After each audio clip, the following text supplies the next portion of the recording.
All right. Hi, everyone. Welcome to Mindgasms. So, I'm going to read chapter 24 of my novel that I've been writing for a long time called The Cold Darkness of the Night. It's about a man who left a life of crime when his daughter was born, but gets sucked back into it when she is kidnapped. He starts working with killers again, and he slips right back into violence. So, here is chapter 24 of The Cold Darkness of the Night. Brian and Bill stepped out of the car in an old black dirt driveway next to a rusty metal chain link fence that encircled a small house. The gate screeched loudly as it opened, the time-worn hinges rubbing together. The cement pathway through the front yard was faded and pockmarked, and some of the edges had broken off. When the men reached the wooden porch, it creaked and sank as they walked on it. The peeling yellow walls and the door's evanescent white paint made the building seem like a worn-out sweater, gradually unraveling at the seams. Some of the siding dangled off of the building, and the walls were covered in dark scratches. The gray metal screen door squealed in protest as Bill pulled it open. Brian knocked on the inner door with his clenched fist. Even though he knocked lightly, his hand meeting with the solid wood produced a cacophonous pounding. Someone pulled the wooden slab inward a few seconds later. A pretty brunette woman stared quizzically at the killers on her porch. Her straight hair hung past her shoulders, and it looked unkempt. She had a feminine face, straight, smooth eyebrows, subtly pouty lips, bright eyes. Her brown irises had a faded hue. She had soft-looking skin with hardly any blemishes, and was very thin. Her sheer white sleeveless shirt didn't leave much to the imagination. On her lower body, she was covered by nothing other than small, tight white underwear with a pink and yellow flower on the front and a pink waistband. Her clothes looked lived in. She was barefoot and had small, shapely curves, easily discernible through her outfit. "Hi?" the girl greeted the men questioningly. She rubbed her tired eyes, absent-mindedly twirling her hair. Bill and Brian checked her out as Bill talked. "Hi, miss, where's Chuck?" His tone was polite but firm. "He's not here," she answered automatically. "Who are you?" "May we come in?" Brian asked rhetorically. He weaved past her, ignoring her question. "Hey!" she exclaimed, her attitude shifting from curiosity to shock that bordered on outrage. "What are you doing?" "Close the door," Bill ordered her, stepping inside the house. "I'll check upstairs." While he headed in that direction, he called out to Brian, who was already searching the first floor. "Excuse me," the irritated girl yelled, following the killer who was surveying her kitchen and fumbling through her belongings.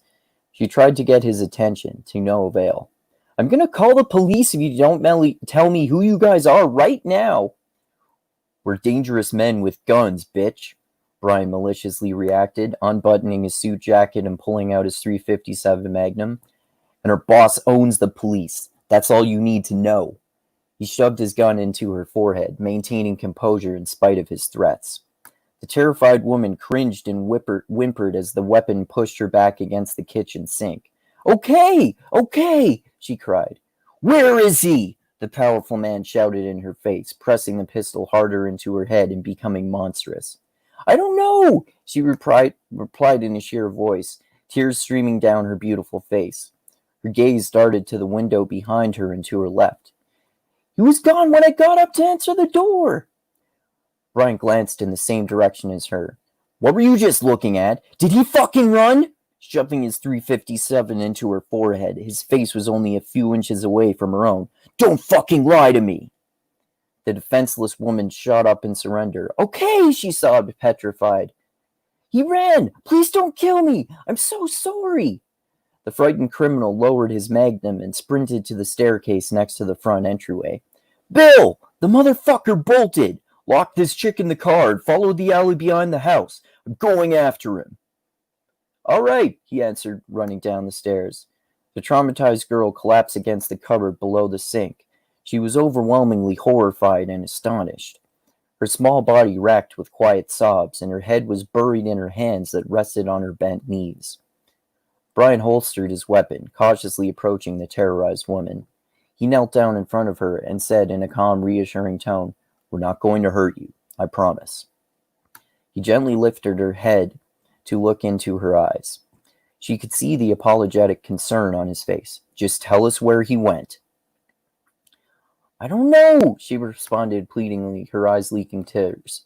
She sniffled and her body shuddered a few more times before she continued. "We were chilling on the couch, and when we heard a knock on the door this early, Charlie got suspicious. He looked out the window and guessed that you guys were looking for him.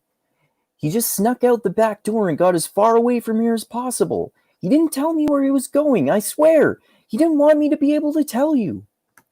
The girl's pathetic demeanor made both criminals believe her. "All right," Bill said, moving from his lean against the kitchen entryway. "I'll take her to the car, circle around to the other end of the alley, and head down that way. You better get going." "Yeah," Brian agreed. "I'll keep you posted." The killers went their separate ways. Brian sprang from the back door, sprinting down the alley. Bill gently pulled the frightened girl off of the floor and marched her to his Chevelle. She gingerly sat in the back, and he climbed into the driver's seat. He locked the doors and windows, then moved the car onto the road and turned right, heading to the far end of the alley. All right. So that is chapter 24 of The Cold Darkness of the Night. Hope you enjoyed that. If you did, check out my playlist here on my channel with all of the other chapters that I've read on here so far. And as well, I will put a link in the description of this video for all of my chapters that I've published so far on my blog, and there are many more there than what I've posted on here. And thanks so much to all of you who watched this. Press the like button on the video, subscribe to my channel, and shared this everywhere, and especially to those of you who give me money on Patreon, which I really appreciate. And like I always say, I love you all. Keep being the tiny beam of light that shines through the almost impenetrable darkness in the universe. And most importantly, always remember this: the funk cures all. All right, stay safe, everyone, and adios until next time.